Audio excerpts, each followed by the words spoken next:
Most people don't fail at budgeting because they're lazy, reckless, or bad with money. They fail because budgeting was never designed for the financial reality they're living in. If you've ever opened a budgeting app, carefully assigned every dollar a job, followed the plan for a few weeks, and still ended up stressed, behind, or feeling like you somehow messed up again, this video is for you, not because you didn't try hard enough, but because the rules you were given quietly assume a level of stability you may not have, and no one ever told you that part. Let's start with the feeling. Budgeting advice sounds simple on the surface. Track your spending, cut unnecessary expenses, build an emergency fund, stick to the plan. And yet, for millions of people, doing all of that still leads to a sense of constant failure. Bills sneak up early. A small emergency wipes out weeks of progress. One-off month ruins 3 good ones. Over time, budgeting stops feeling empowering and starts feeling like proof that something is wrong with you. That emotional weight matters.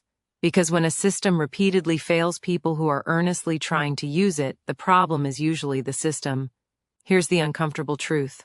Most financial advice skips over. Budgeting assumes your income is stable, predictable, and sufficient. It assumes your expenses are mostly fixed and known in advance. It assumes that if you plan carefully enough, the numbers will behave. But for roughly the bottom half of earners, none of those assumptions hold. Income fluctuates, hours change, schedules shift, pay arrives late or unevenly, expenses spike randomly. And when the inputs are unstable, no amount of discipline can make the output stable. That's not a mindset problem, that's math. Now let's talk about the math itself, because this is where the illusion really breaks.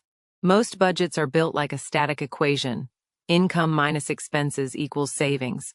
If the answer is negative, the advice is to cut more or earn more. But that equation quietly ignores timing. Bills don't care when you get paid. Rent is due on a specific date. Utilities arrive when they arrive. Groceries are needed continuously. If your income comes in irregular waves while expenses arrive on a fixed schedule, you can be budget compliant on paper and still run out of money in real life. This is called a liquidity problem, not an overspending problem. Liquidity simply means having cash at the moment you need it. A budget doesn't create liquidity, it only allocates money that already exists. If you don't have enough cash at the right time, the system forces you into fees, debt, or delays. Overdrafts, late fees, payday loans, credit card balances, these aren't signs of irresponsibility. They are the financial equivalent of friction losses, the cost of money arriving too late. Budgeting doesn't eliminate those costs if the underlying cash flow problem remains.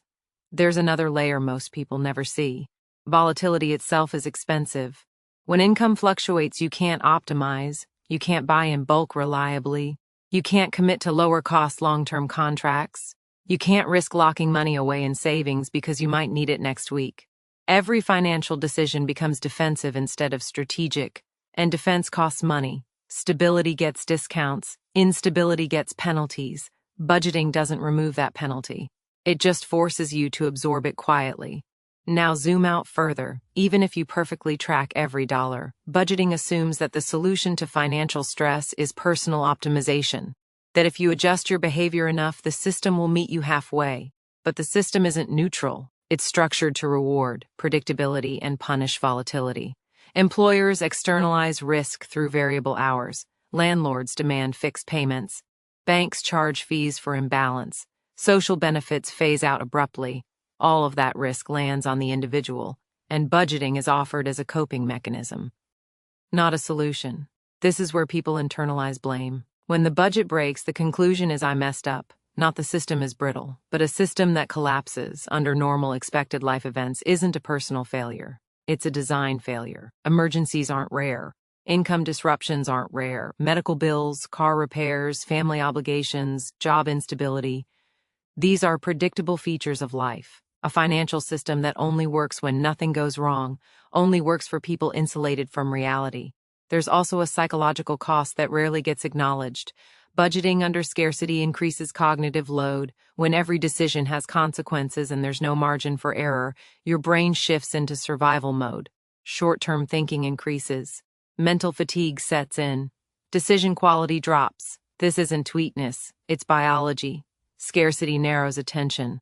Budgeting asks people under the most pressure to perform the most complex financial planning continuously, with no room for mistakes. That's like asking someone to solve calculus while standing in a burning building. So when people abandon budgets, it's often framed as a lack of discipline. But in many cases, it's self-preservation. Constantly tracking, adjusting, and failing is emotionally exhausting. At some point, the brain opts out, not because it doesn't care, but because it can't sustain the load. That's why so many people oscillate between intense budgeting and complete avoidance. It's not inconsistency, it's burnout. Now, let's be very clear. None of this means money management doesn't matter. It means the traditional budgeting model is mismatched to the economic reality of the bottom 50%. The problem isn't that people aren't budgeting well enough. It's that budgeting is being used as a substitute for stability, and stability can't be willed into existence with spreadsheets. So what actually helps? The exit strategy isn't a better app or stricter rules. The exit strategy is shifting the goal.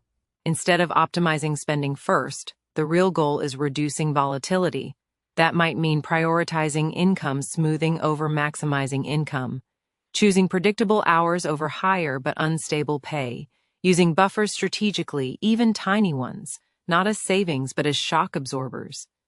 $100 held as flexibility can be more powerful than $500 locked away and untouchable. It also means redefining what success looks like. A budget that breaks but prevents catastrophic outcomes is not a failure. Using credit to survive an income gap isn't moral weakness. It's a liquidity tool in a hostile environment. The real metric isn't whether you followed the plan perfectly, it's whether the system you're using reduces stress, not increases it. On a larger level, it means recognizing that personal finance advice often skips the structural conversation because it's uncomfortable. It's easier to sell control than to acknowledge constraint. But honesty matters. People deserve to know that their struggle isn't imaginary, that their exhaustion isn't incompetence, that their experience has an economic explanation. Budgeting didn't fail you because you're bad with money. It failed because it was designed for a version of life where income is stable, emergencies are rare, and systems are forgiving. For many people, that version of life simply doesn't exist yet, and no amount of self-blame will make it appear. Understanding this doesn't magically fix everything, but it does something just as important. It replaces shame with clarity. And clarity is the first real step toward building a financial life that works with reality instead of constantly fighting it.